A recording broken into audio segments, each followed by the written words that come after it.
I need to vent. I've got issues in my head that aren't paying rent. Like that time I went to go talk to this woman, my friend went on a tangent to bring damage to my character. Why embarrass the master at work? There's an abundance of splendor and stories with substance to choose from, and you use some of the most embarrassing moments that are peculiarly unpotent enough to give them the ick. Playing football for the opposition, you get a kick out of it. You want to see me squirm as I wiggle and worm my way out of tight situations, like a story about that one night I got drunk and swore myself. That night, I vowed to never drink again. I then broke my vows the next time I went out with friends. But I'm loyal, devout.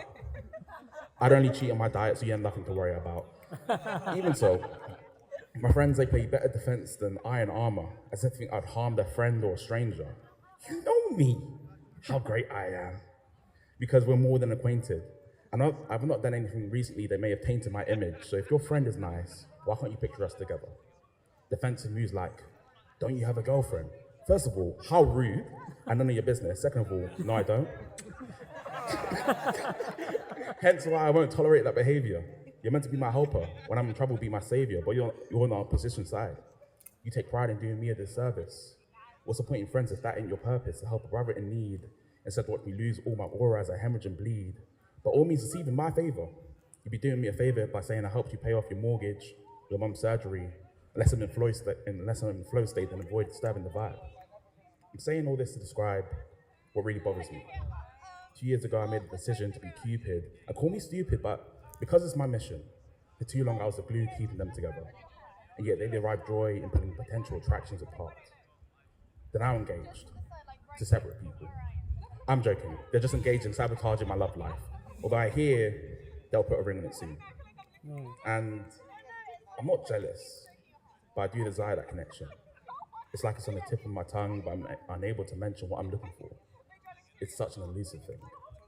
I used to think I'd find it on the street, but I have a social battery that quickly depletes when talking to strangers.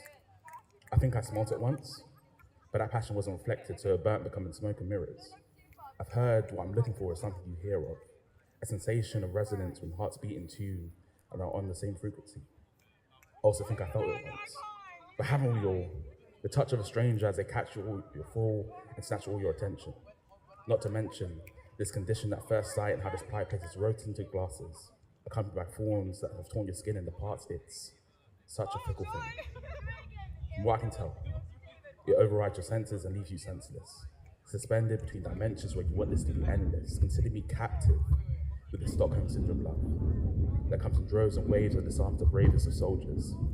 Set sail for the honeymoon and let its gravity hold us, while we appreciate how in this endless space we are lucky enough to congregate to something so sweet. But I've not been lucky enough to taste that. But I've not been lucky enough to have its nutrients install that growth, to taste that nectar, to have it both pollinate and germinate, collect the flora that bloom in all the aurora that is love, to have my whole being immersed, to have that feeling dispersed throughout my body instead of just to sense it. In the meantime, I traverse constellations till the stars align. I unplug this hole in my heart so there's space for you and mine. Until I've had my temperature raised by this love fever and I feel the warmth of being starstruck. And if I don't see a star when the stardust settles, then I don't think I'm ever settling. Not for such a thing as love. Poem.